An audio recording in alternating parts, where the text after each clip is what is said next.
2022 का आज आखिरी दिन है। हम सब लोग 2023 को बहुत खुशनुमा बनाना चाहते हैं, तो कुछ लोग रिफ्लेक्ट करते हैं कि 2022 में उनसे क्या गलतियां हुई हैं, क्या सही किया जाए ताकि 2023 में वो गलतियां ना दोहराई जाएं।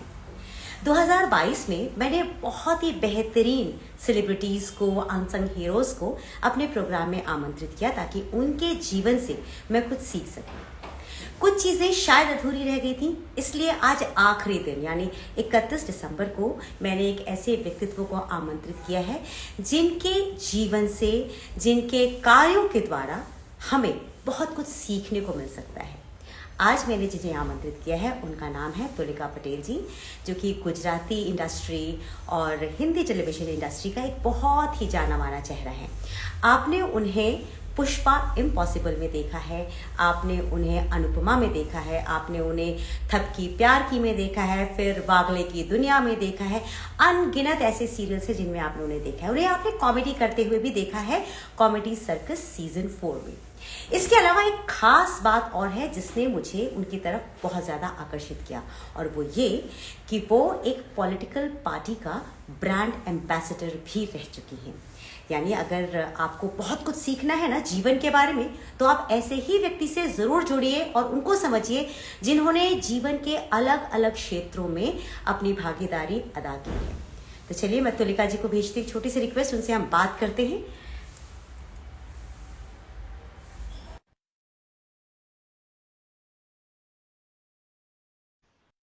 जितने लोग जुड़े हैं आप सभी का धन्यवाद। Thank you welcome ma'am. so much for this kind words. Welcome. Thank you so much for this lovely introduction. Thank you ma'am. आपसे सच में सीखने के लिए बहुत कुछ है, क्योंकि हम लोग लाइफ में ना कुछ एक आध चीजें करते हैं, आपने हर आयाम को ना ऐसे ऐसे ऐसे टच किया है, तो मुझे लगा जिससे सब कुछ हुआ है उसको अरे, बहुत how nice. बहुत जानकारी होगी। तो या मैम, तो मैम सबसे पहले मैं आपसे, आपका जो ये सीरियल चल रहा है पुष्पा इम्पॉसिबल, इसमें आपका प्यारा सा कैरेक्टर है सुशीला। मुझे लगता है कि मैं आपसे ना इस कैरेक्टर के बारे में पूछूं और आपका एक्सपीरियंस जो रहा है इस शो को लेकर के, प्लीज शेयर कीजिए। शो को तो लेके बहुत मजेदार रहा है क्योंकि बहुत अच्छी टीम हम लोगों की जुड़ी है।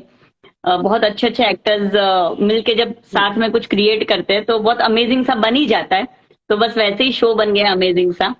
और कैरेक्टर को लेके मैं कहूंगी कि पहली बार मैं ये कैरेक्टर प्ले कर रही हूँ जो इतना पॉजिटिव साधारण सा कैरेक्टर है, साधारण एवरीडे होम मेकर है। जो जैसे सुशीला एक ऐसा कैरेक्टर है जो मैं मानती हूँ कि हमारे सबकी जिंदगी में हमने या हमारी चाची, बुआ, माँ, किसी ना किसी को इस किरदार में हमेशा देखा है कि जो घर में सैक्रिफाइस कर रही है ना, सब हैंडल कर रही है अच्छे से। पति अगर कुछ भी उसमें ऐब है तो वो छुपा के उसके हुनर को दिखा के, every women's job is this I think. तो बहुत ही साधारण बट बहुत ही फिर भी अच्छा कैरेक्टर है सुशीला का। तो या कैरेक्टर भी बहुत अच्छा मिला है, को आर्टिस्ट भी बहुत अच्छे मिले हैं शो में, और हमारे राइटर्स डायरेक्टर्स तो एक्सीलेंट जॉब कर रहे हैं, इसलिए हम ज्यादा फेमस हो रहे हैं और कैरेक्टर के पर्क्स हमें मिल रहे हैं उसकी वजह से। मैम आपने बहुत अलग अलग सेट्स पे काम किया होगा, आपका कोई ऐसा एक्सपीरियंस जिसमें आपको लगता है कि जो डायरेक्टर्स हैं या आपके सेट पे, मतलब वो एक बहुत खौफ का माहौल बना के रखा है कि आप लोग को काम करते टाइम ऐसा दिल धक धक धक लगा ही रहता है कि यार कुछ गलत ना हो जाए, कोई फंबल ना हो जाए, रीटेक ना हो जाए, और इस चक्कर में खूब रीटेक्स हो जाते हैं, ऐसा फंबल्स तो मैं कहूंगी हर एक्टर, नर्वस एनर्जी मुझे सिखाया गया था कि नर्वस एनर्जी ना हो तो एक्टर बहुत ओवर कॉन्फिडेंट जोन में होता है। तो जब मैं वन ऑफ माय मेंटर या जैसे मैं मानती हूँ, जैसे मेरे बहुत सारे गुरु रहे मेरी जर्नी में, तो मैं जब बोल रही थी कि मुझे ना बिफोर एंट्री ऐसा लगता है कि जैसे मुझे हार्ट अटैक आ जाएगा, इतना मैं प्रेशर में होती हूँ। तो मैंने बोला मैं इतनी नर्वस क्यों होती हूँ जबकि मैंने किया होता है। तो उन्होंने बोला था मुझे कि for an actor nervous energy is the best energy Tulika, because आप ओवर कॉन्फिडेंट नहीं हो। तो तब से तो मैं जब मैं कॉन्फिडेंट होती हूँ तब मैं ज्यादा अंडर कॉन्फिडेंस में चली जाती हूँ कि मैं कॉन्फिडेंट क्यों हूँ, आज मुझे नर्वसनेस क्यों नहीं हो रही है। तो है। और फंबल की तो बात ये है कि समटाइम्स मतलब I have seen greatest of the actors doing that, and ये तो एक स्टेट ऑफ माइंड होता है। जैसे कि one of my mentors always say कि अगर अच्छा सीन कोई एक्टर नहीं कर पा रहा है या अच्छा परफॉर्म नहीं कर पा रहा है तो वो हमेशा एक्टर से जाके ये पूछते कि जिंदगी में क्या प्रॉब्लम चल रही है। वो कभी भी ये नहीं कहते कि आपने अच्छा सीन नहीं किया, बिकॉज ही ऑलवेज सेज के actor is so involve in the scene कि स्टेट ऑफ माइंड में अगर आप गलत हो तो आप सीन को गलत ही हाँ करोगे, आप परफॉर्म नहीं कर पाओगे। तो वो हमेशा बैठ के स्टेट ऑफ माइंड समझते हैं, वो नहीं पूछते सीन छोड़ दो, आप काम छोड़ दो, आप क्या चल रहा है, जिंदगी अच्छी चल रही है। तो वैसे डायरेक्टर से या वैसे मेंटर्स से मैं मिली हूँ, तो ऐसा तो कभी नहीं हुआ कि किसी ने डांट दिया हो, या touch wood by God's grace ऐसा कभी नहीं हुआ। I have met very kind-hearted, very loving, या very encouraging mentors and directors. So yeah, life has been very kind in that state. But हाँ, और ऐसे जो डायरेक्टर्स थे या ऐसे जो प्रोजेक्ट्स ऑफर हुए जहां मुझे पता था कि प्रोजेक्ट अच्छा है, लेकिन डायरेक्टर तो बोलने में मतलब संयम नहीं है या हाइपर हो जाते हैं, तो मैं यूजुअली वो एनर्जी या वो सेट अवॉइड ही करती हूँ। मैं नहीं कर सकती वैसे प्रोजेक्ट्स, बिकॉज मैं मानती हूँ कि जहां आप डिटोरिएट हो रहे हो एज अ ह्यूमन बीइंग, वो ऐड नहीं कर रहा आपकी लाइफ में। तो वैसे प्रोजेक्ट्स मैंने अवॉइड कर ली। Well said, well said ma'am, well said, well said. अच्छा, हिंदी और गुजराती दोनों का ना टेस्ट फ्लेवर थोड़ा सा अलग अलग है ना? तो मैम, आपको क्या लगता है कि हिंदी कंटेंट और गुजराती कंटेंट में कौन सा कंटेंट असल में ना आपको लगता है कि आपके सोल को सेटिस्फाई करता है? देखिए, मैं मानती हूँ लैंग्वेज तो मीडियम हो गया, लेकिन हाँ। जो लिखा, आई ऑलवेज बिलीव दैट कोई भी फिल्म या किसी भी चीज का हीरो या मेन लीड स्क्रिप्ट होती है, डायलॉग्स होते हैं। मैं तो ये हम्म। फर्म बिलीवर हूँ इसकी, क्योंकि एक अच्छा एक्टर भी या नहीं हो सकता, लेकिन उम्दा लाइंस बोल जाएगा तो वो उम्दा लाइंस का मजा आ जाता है। तो ये तो लिखावट का काम होता है, और हर लैंग्वेज की अपनी एक पकड़ होती है, हर लैंग्वेज का अपना एक लिटरेचर, एक इमोशन होता है जो डेपिक्ट होता है। तो अच्छे शोज तो दोनों मीडियम्स में बन रहे हैं। जैसे कि गुजराती में मैंने किया था मीना घी वाला का छूटा छेड़ा, तो तब मैं हिंदी भी कर रही थी, हिंदी पापड़ पोल कर हम्म। रही थी मैं सब टीवी पे। तो दोनों ऐसे साइमल्टेनियसली होते थे। हिंदी में तो काफी हम्म। किया था, आई थिंक गुजराती में ये मेरा बहुत टाइम इंट्रोडक्शन हुआ था, तब मैंने रीजनल किया था। बाकी उसके बाद बहुत टाइम के बाद मैंने ये गुजराती शो लिया था। पर उसके लिए मुझे जो प्यार मिला है या जो हाँ। अप्रिसिएशन मिला है, तो आई वॉज वेरी स्पेलबाउंड के भाई। और बीइंग गुजराती कल्चर, वो शो वॉज छूटा छेड़ा, मतलब डिवोर्स पे था। तो 5 एपिसोड्स का शो रहता था, और in 5 episode from love to divorce हर स्टोरी वैसे जाती थी। तो मुझे लगता है मेरे लाइफ का सबसे प्रेशराइजिंग टाइम वही रहा होगा, बिकॉज मुझे जब मैं नहीं करती थी वो शो, तो मेरे प्रोड्यूसर ने बहुत अच्छी बात कही थी। मैंने बोला नहीं नहीं, 5 दिन में आप क्या स्टोरी में दिखा दोगे, love story to end of the love story. मैं बोला, तो उन्होंने बोला तो आप तो डेली सोप करते हो। मैंने हमेशा रनिंग कैरेक्टर्स किए, मतलब कंटिन्यूटी, तो स्टार्ट से लेकर एंड तक। तो शीज लाइक, तो हाँ। हाँ। आप कैरेक्टर हम्म। एस्टेब्लिश करते हो 2 साल 3 साल तक, मेरे 5 दिन में आपको दिखाना है कि आप कितने प्यार में थे और हम्म। क्यों निकल गए उधर से, डिवोर्स तक बात क्यों आ गई।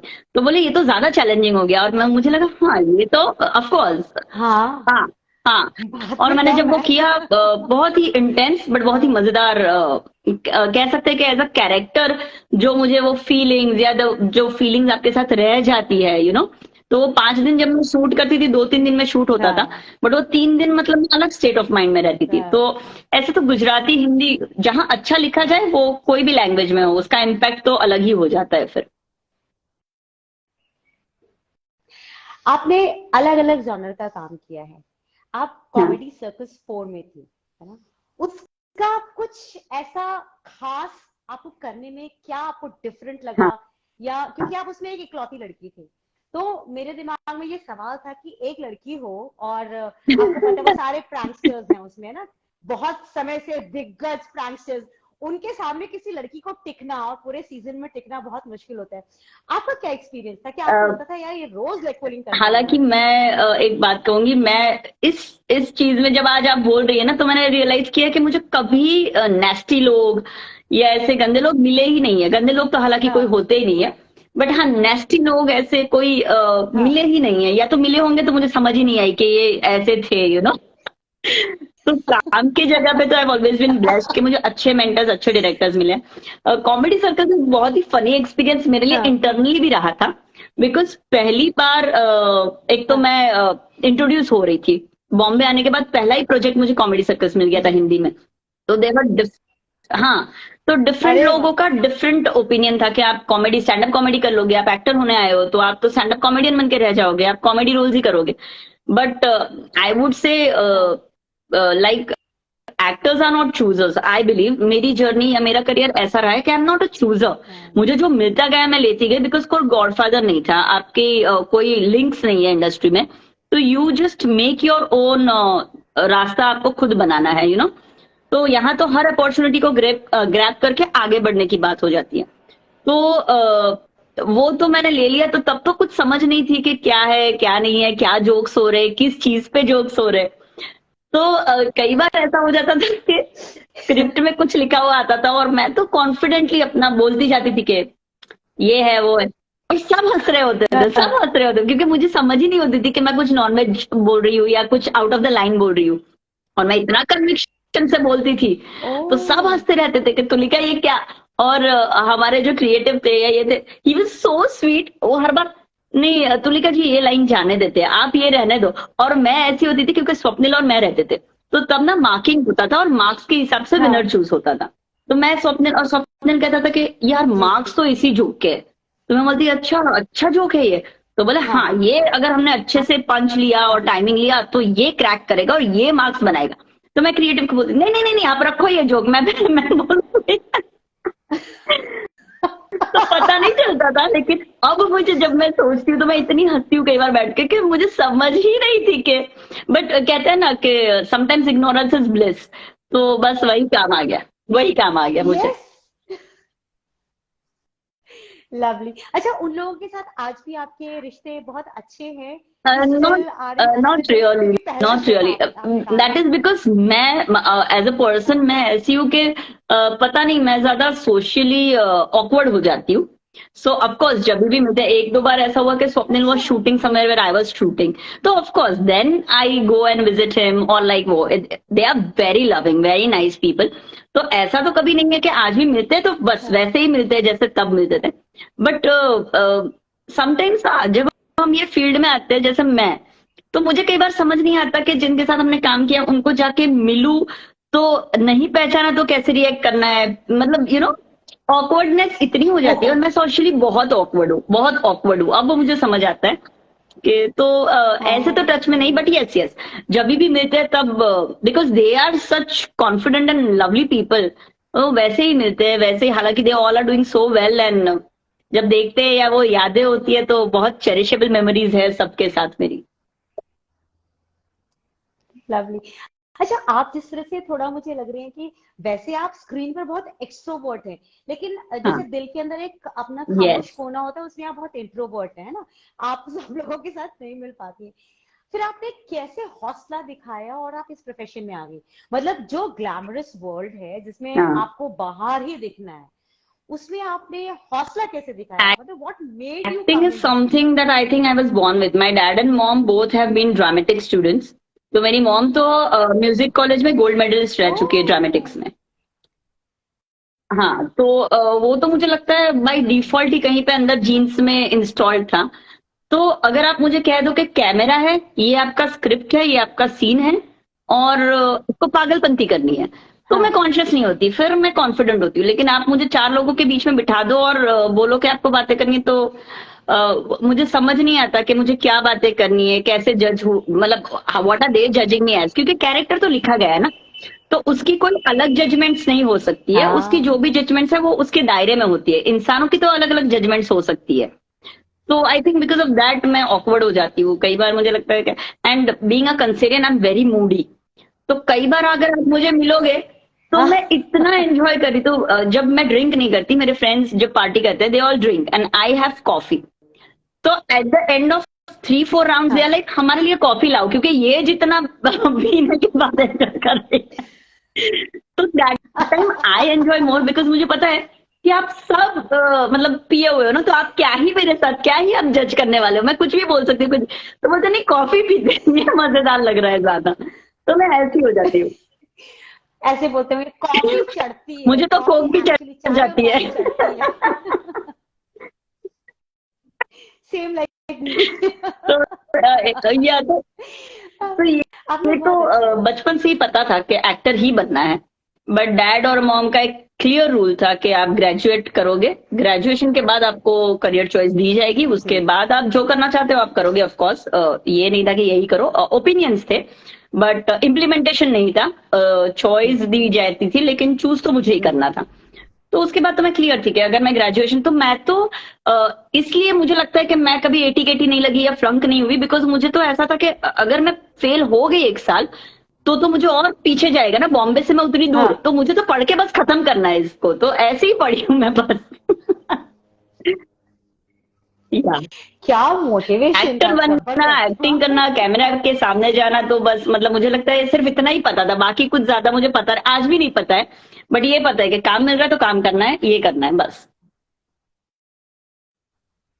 अच्छा देखिए, जैसे आपका शाई नेचर है, अब आप एक पॉलिटिकल पार्टी के लिए ब्रांड एम्बेसडर भी रही, तो मतलब कहाँ पॉलिटिक्स, कहाँ एक्टिंग, कहाँ आप एक ऐसा इंडिविजुअल जो कि ऐसे खुलता नहीं है बाहर, ये आपने मैनेज कैसे किया, आप लोग भाग कैसे करते हो? हाँ, तो मैं मानती हूँ कि एक्टिंग भी मेरा बहुत सारी चीजें हैं दिमाग में, दिल में जो करना चाहती हूँ, और acting is a route to help me go there. तो अगर जिंदगी में आपको कुछ करना है तो उसके लिए पहले तो पैसे चाहिए, तो पैसे कमाने के लिए एक ऐसी जगह चाहिए जहां आप एंजॉय भी कर रहे हो, पैसे भी आ रहे हैं, and then you ultimately reach toward something. तो मैं मानती हूँ as a human being you should have हाँ। Bigger goals. तो मेरा हमेशा से ये कि अगर आप आए हो तो कुछ देके जाओगे, जो ना ही सिर्फ अपने बच्चों को देके जाओगे या अपनी वंशों को देके जाओगे, आप सोसाइटी को या दुनिया को देके जाओगे।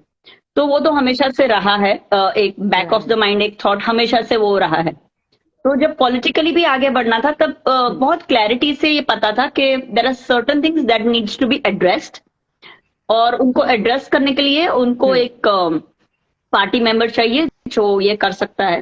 तो मैं बहुत कॉन्फिडेंट थी कि हाँ, अगर ये चीजें आपको एड्रेस करनी है, और अगर कोई चाहिए जो एक नॉन फेस है जो इसको एड्रेस कर सके एक बहुत करेक्ट वे में, तो that was the only motivation कि ये सवाल कौन पूछेगा पार्टी से।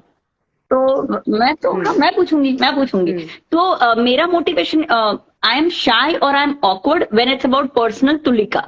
आई am not shy, I am not awkward, मतलब मेरी टू पर्सनैलिटीज है जो बहुत कॉन्फ्लिक्टिंग है। तो अगर आप मुझे बोलोगे सोसाइटी में ये है और आपको एड्रेस करना है, तो आप मुझे झगड़ते, लड़ते, तलवार भाले सब उठा के देख लोगे। और वरना मैं अपने घर में पड़ी होती हूँ अपने बिस्तर पे सुबह से रात तक, अपनी बुक्स लेके, अपनी कॉफी लेके, मैं मजे में रहती हूँ वरना। सो एक मोटिवेशन, ऑब्जेक्टिव मोटिव होना चाहिए, और आई थिंक वो मोटिव तो किसी को भी इंसान को मिल जाए तो कोई भी, I think we all humans at least have humanity, तो हर इंसान करना ही चाहता है कहीं ना कहीं। आप जैसे कि पॉलिटिक्स का आपने चख लिया है ना, स्वाद चख लिया है, तो as an actress, as an individual, आपको क्या चैलेंजेस थे जो कि आपने फेस किया और आपको लगा कि किसी भी लड़की के लिए इस प्रोफेशन में काम करना, सरवाइव करना मुश्किल है, या पॉलिटिक्स में आप मतलब कह रहे हो क्या एक्टिंग में? चैलेंजेस आते होंगे? I really want to know. Politics very politics. Difficult, very difficult भाई। मतलब मैं तो जितनी भी फीमेल पॉलिटिकल लीडर्स है इतना लुक अपॉन करती हूँ। Of course male also, they are very intellectual. आप अलग लेवल पे एक दुनिया को एक अलग लेवल पे प्लेटफॉर्म पे आप सब चीजें देख रहे हो, बहुत डिफिकल्ट जॉब है पहले तो। क्योंकि मैं तो ये पर्सनली मानती हूँ कि एक औरत के लिए या एक मर्द के लिए एक घर चलाना जहाँ 4 मेंबर्स मिनिमम होते हैं, आजकल तो न्यूक्लियर फैमिलीज है, वहां पे भी सबके मन मुटाव है, वहां पे भी सबके मन अलग है। फिर भी वो माँ बाप हमारे मैनेज कर रहे हैं ना, दोनों बच्चे अलग होते हैं, फिर भी दोनों खुश होते हैं, कहीं ना कहीं दोनों दुखी होते हैं। तो यहाँ पॉलिटिकल लीडर्स तो इतने सारे बच्चे लेके बैठे हैं, तो अलग ओपिनियंस, अलग पॉइंट ऑफ व्यूज तो रहने ही वाले हैं। फिर भी वो मासेस के लिए कुछ कर पाते, बहुत बड़ी बात है। एंड लड़कियों के लिए स्पेशली जब मैं कर रही थी, बिकॉज जिनके अगेंस्ट में कर रही थी, तो बहुत बहुत बड़ा प्रेशर था। और उस वक्त जो प्रेशर और जो थ्रेट्स मैंने फेस की है, वो तो आई can't even say, I can't even describe it, it was on a different level, it was on a very different level. So there were times when मैं घर पे बैठी होती थी लेकिन न्यूज पे स्क्रॉल हो रहा था कि ये मिसिंग हो गई है, तो मम्मी पापा को फोन आ रहे हैं और एवरीबडी इज अंडर प्रेशर कि ये क्यों न्यूज हो रहे हैं, तो अब कुछ होने वाला है। बहुत डिफिकल्ट टाइम था वो तो। ऑफकोर्स प्रेशर वाइज तो बहुत ही हाई प्रेशर्ड, मैं तो मानती हूँ प्रोफेशन है, और रिस्पॉन्सिबिलिटी भी उतनी है, तो ऑफकोर्स वेरी डिफिकल्ट टाइम। आपको अब चॉइस दिया जाए कि आप एक देश का एक बहुत ऊंचा ओहदा संभालें या आप एक्टिंग में ही रहें, तो आप किसको चूज करेंगी? जैसे मैंने कहा, एक्टिंग मेरा एक जरिया है कुछ बड़ा चेंज, कुछ बड़ी हेल्प करने का। तो मैं चूज करूंगी पॉलिटिक्स, क्योंकि yes yes, if I can वाह। मेक, क्योंकि मैं मानती हूँ कि लाइफ में ना आप पर्सनली क्या एंजॉय कर पा रहे हो या पर्सनली क्या पसंद है, उससे ज्यादा आप इम्पैक्ट क्या रख पा रहे हो वो बहुत ज्यादा इंपॉर्टेंट है। तो पर्सनली तो एक्टिंग पसंद है, मरते दम तक। मतलब मैं तो हमेशा कहती हूँ कि मैं सेट पे या एक्टिंग करते मरूंगी तो best death for me, like best place to that. तो वो है, तो वो तो रहेगा। But yes, politically if I can change, I can put a good impact on my country, on the people, may it be 10 people, 20 people, doesn't matter. But yes, definitely. Hmm. अच्छा, आपका कोई ऐसा ड्रीम है जो आप चाहते हैं कि वो पूरा हो जाए? कोई सीक्रेट ड्रीम हो आपका? सीक्रेट ऑफ कोर्स लोग बताते नहीं, पर मेरे तो सीक्रेट ड्रीम्स पूरे सब जगह फैले हुए हैं। तो बहुत सारे ड्रीम्स है यार, बहुत सारे ड्रीम्स है। अच्छे, बहुत अच्छा काम करना है, बहुत मतलब मुझे अलग अलग जगहों पे घर, एक वो मेरा पता नहीं क्यों मुझे बचपन से ही ऐसा है कि मैं अलग अलग जगहों पे रहूं।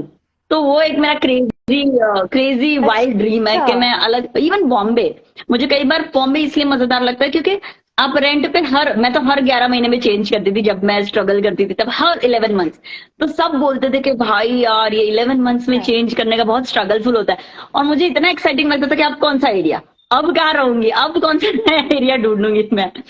या तो वो अच्छा। ऑफकोर्स डिफिकल्ट है, ऑफकोर्स वो आपको मैनेज करना, वो शिफ्टिंग करना वो है। बट एक मजेदार चीज ये भी है कि नई जगह, तो मैं तो मानती हूँ नई जगह तो स्टेट ऑफ माइंड को चेंज कर देती है, तो मजेदार होता है वो भी एक्सपीरियंस एक। और बाकी सीक्रेट ड्रीम्स तो एक क्या बीच बात हाउस है। लेना है, एक लंदन में घर होना चाहिए, क्या आप बोलो। और ऐसे ड्रीम्स है मेरे तो, देखे पता नहीं क्या होते हैं। Beautiful dreams. बहुत अच्छे और प्यारे ड्रीम्स हैं। जी यही होते जी। हैं सपने, है ना? ऐसे ही सपने होने चाहिए। आपको इंस्पायर कौन करता है सबसे ज्यादा? देखिए, मैं मानती हूँ इंस्पिरेशन तो फ्रॉम एवरीबडी टू एनीबडी मुझे कर सकता है। ऐसे भी दिन होते हैं when I don't want to get up and don't want to do anything. तो अगर मैं मेरी मेड को देख लूं काम करते हुए, तो मुझे लगता है यार मैं एक घर का नहीं कर पा रही और वो 15 घर के काम कर रही है, तो मुझे वो भी इंस्पायर कर देती है। और बचपन से अगर मैं कहूँ रोल मॉडल या रोल इंस्पिरेशन जो रहा है, तो आई would say I have grown up with opener Winfrey. तो मैं बचपन से ऐसी होती थी कि ओपरा विनफ्री का शो लगा के ओपरा देखना है। तो आई थिंक मेरी एपिटोम के मैं मानती हूँ कि ये है जैसी जिंदगी जीनी चाहिए और जैसी जी जाती है, तो उनको मानती हूँ मैं अपना। बिल्कुल सही कहा आपने। आई लव ओपरा। बहुत अच्छी बात आपने बताई। आप एक ऐसी जॉब में हैं जो बहुत अनस्टेबल है। आज काम है, कल नहीं है, फिर परसों काम है। लेकिन ये जो कल और परसों के बीच का जो गैप होता है, वो जो स्पेस होता है, उस स्पेस में जी आदमी बहुत जी नेगेटिव सोचता है। पॉजिटिव तो हम लोगों को आता ही नहीं है सोचना। तो जो उस टाइम हम नेगेटिव सोचते हैं, उससे बाहर निकलने के लिए आप देखिए, क्या मैं करती है? तो क्या ही बताऊंगी क्या करते, बिकॉज ऐसे फेजेस में मैं भी जी हूँ वेर 3 साल काम नहीं है, 4 साल काम नहीं है आपके पास, वैसे टाइम्स भी देखे हैं मैंने। और ऑफकोर्स जैसा आपने बोला, स्टेट ऑफ माइंड तो बहुत नेगेटिव हो ही जाता है, बाय डिफॉल्ट होता है। But I would say I was very religious and I have converted myself to a very spiritual person now. तो अब तो मैं इस नोट पे आ गई हूँ कि if something is not happening then, मैं तो यहाँ पे ब्रॉटअप ही बहुत बड़ी चीज से आई हूँ। मतलब मैंने पढ़ा है कहीं पे कि जिसने समुंदर बनाया, जिसने लहरें बनाई, जिसने आसमान बनाया, जिसने माउंटेन्स बनाए, उसने आपको बनाया है। तो जब इतनी महान चीजें क्रिएट करने के बाद उसने मुझे बनाया है, तो वो देखेगा कुछ ना कुछ तो उसने मेरे लिए सोचा ही है, जब उसने इतना टाइम स्पेंड किया है। तो अब मैं इस स्टेट ऑफ माइंड में ही जीती हूँ कि यस। जबरदस्त, जबरदस्त, जबरदस्त। आपने ऐसी बात कह दी कि सारी बातें यहीं पे खत्म हो जाती है। ब्यूटीफुल। आपको कभी कोई हाँ, होते हैं रिग्रेट फील होता है? काफी सारे रिग्रेट्स है। मैं तो जब मैं इंटरव्यूज देखती हूँ, लोग बोलते हैं no I have no regrets behind, तो मैं सोचती हूँ कि ये लाइफ होनी चाहिए यार, कोई रिग्रेट ना हो। जियो, गलतियां करो और गलतियों का रिग्रेट मत रखो, लेसन लो, आगे बढ़ो। रिग्रेट्स है, काफी काफी ऐसी गलती है जो अब मुझे लगता है अरे यार, बट फिर मैं अपने आप को समझाती हूँ कि तुलिका वो तो 16 साल की तुलिका ने की थी। अब जो तुलिका है ये 15 साल का हाँ एक्सपीरियंस लेने के बाद समझ रही है कि अरे वो गलती थी। तो मैं अपने आप को माफ भी कर देती हूँ कि कोई नहीं, उस एज में उतनी समझती, इस एज में ये समझ है, वो भी बहुत अच्छी बात है। बट ऐसी तो नई चीज है कि रिग्रेट्स नहीं है। ऑफकोर्स मैं मानती हूँ कि जैसे मेरे पापा कहते थे कि एक्टिंग में जाने से पहले आप don't directly jump to acting, आप कोई कोर्स एक्टिंग से रिलेटेड कर लो, नॉट एक्टिंग से, मीडिया से रिलेटेड के एडिटिंग है ये, तो आपका हाँ एक्सेस इजी हो जाता है। तो तब मुझे नहीं, मुझे पहले एक्टिंग करना है, मुझे कैमरे पे दिखना है, मुझे स्टेज पे खड़े रहना है, लाइक वो ही होता था।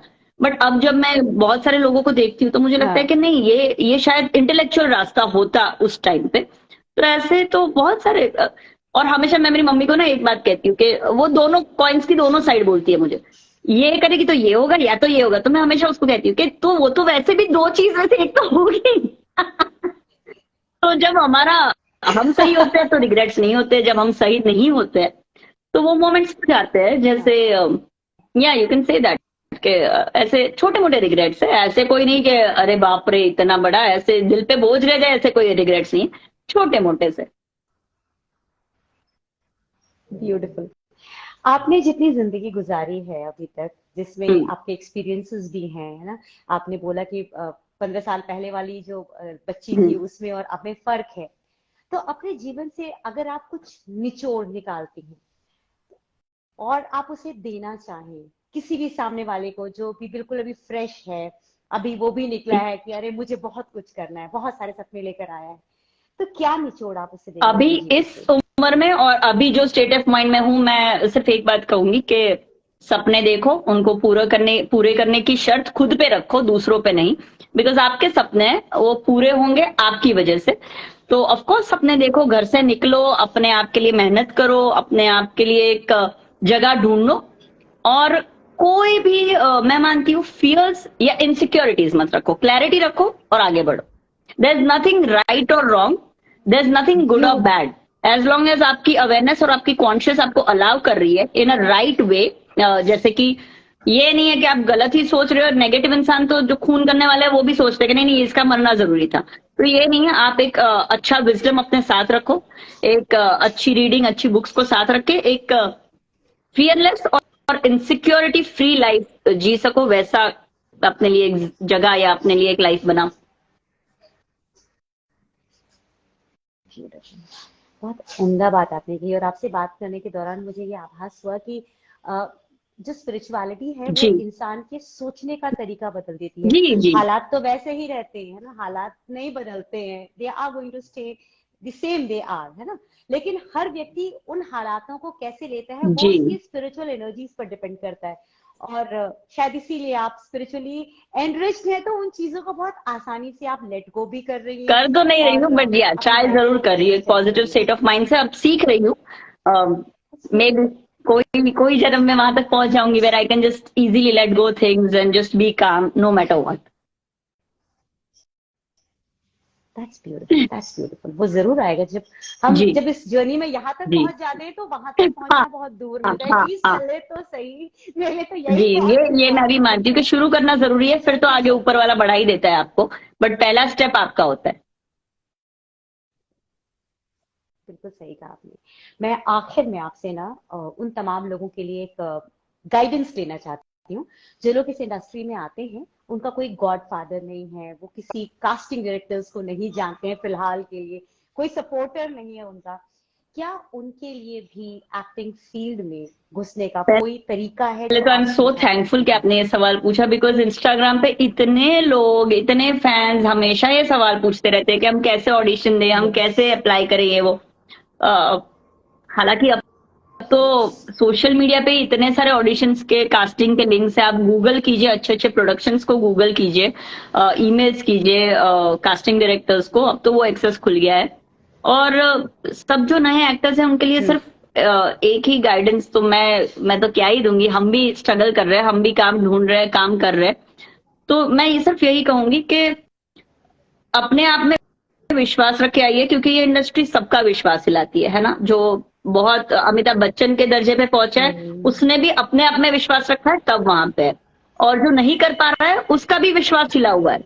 तो विश्वास तो खुद में रखिए, आगे बढ़िए। और मैं ये मानती हूँ कि रोज रोज आप अगर दरवाजा नॉक करोगे ना, तो कभी ना कभी तो खुलेगा। क्योंकि कभी ना कभी जिससे बंद करके रखा है ना, वो थकेगा कि भाई कौन है रोज जो नॉक करने आ जाता है। तो हमारा एज एन एक्टर काम यही है कि रोज ऑडिशन दो, रोज नॉक करो कोई ना कोई डोर, शायद कोई दरवाजा खुल जाए और हमारी लाइफ बन जाए। ब्यूटीफुल। मेरे तो सारे सवाल खत्म हो गए, लेकिन एक सवाल मैं लूंगी। जेबी जर्नलिस्ट है, उन्होंने पूछा है, what's your mantra to stay What's my motivated? mantra to stay motivated? I don't have this motivation every day. जब मैं सुबह प्रे करती हूँ, तब मैं हमेशा अपने प्रेयर्स में भगवान को सिर्फ एक ही चीज प्रे करती हूँ कि आज का दिन आप जो सोच रहे हो मेरे लिए, वो सोच मुझे दो, ताकि मैं उस सोच से दिन बिताऊं। कोई नेगेटिविटी या कोई बुरे थॉट्स मेरे अंदर ना आए। ये प्रेयर से शुरू करती हूँ, और मैं मानती हूँ कि जो मैंने उनको कहा है वो फॉलो करेंगे। तो वो फॉलो कर देते हैं और पूरा दिन अच्छा पॉजिटिवली चला जाता है। तो बस वही, आपको ये मोटिवेशन, ये पॉजिटिविटी अपने आप में ढूंढनी है, कहीं पे बाहर नहीं मिल सकती। और मिलने के बाद भी अगर आप कन्विंस नहीं हो अंदर, तो nothing, no books, no motivational speaker, nobody can help you. तो ये हर नेगेटिव थॉट को ना हमें खुद ही मार के एक अच्छे थॉट को रिप्लेस करके उसके साथ रहना होता है। I think that's the only way to be motivated and stay positive. Tanika ji, आपसे बात करके मुझे ऐसा लग रहा है कि मैं ना आज किसी बहुत बुजुर्ग महिला से बात कर रही हूँ जिसने जिसने ये ना हर कदम को, हर पल को बहुत खूबसूरती से महसूस किया है। और मुझे लगता है कि कई बार होता है, you are Yeah. an old soul in a new body. तो we usually come across people like this. So thank you so much. आज का मेरा 31 दिसंबर, you have made my day, you have Thank you. made my year actually. It's a closing year. तो मेरे लिए आपने एक बहुत अच्छी अच्छी मोटिवेशन की लाइंस दी है. Yes, this one. Thank you so much, तनिका जी. And I really pray God कि जो शक्ति आपके अंदर है वो enhance होती रहे और समय के साथ बढ़ती रहे. And you Thank really reach to your Thank you dreams so which much. you want to get fulfilled. So thank you so much for your time, ma'am. Thank you very much. And you have been so kind with your words, with your thoughts, जैसे and you have मैंने कहा motivated energy me a exchange lot. होती है, Thank you तो वो so आपकी much. Energy Thank बस you. आज मुझ में थी, और इसलिए ऐसा रहा हमारा session. I am so thankful for inviting me on this, and this is my first actual live in life ever, so I'm so thankful it happened with you. Yes. Oh wow. Thank you, ma'am. मुझे लगता है कि Oh. आज भगवान ने मुझे bless करना था, so he gave me this opportunity कि Oh आपका my live God, पहला thank मैं you, करूं. thank you, thank you, Thank you love you, so much, thank you, ma'am. bye, take Thank you. care, Thank you. thank you, Keep rocking, bye. ma'am. Take care. Bye. Bye, ma'am.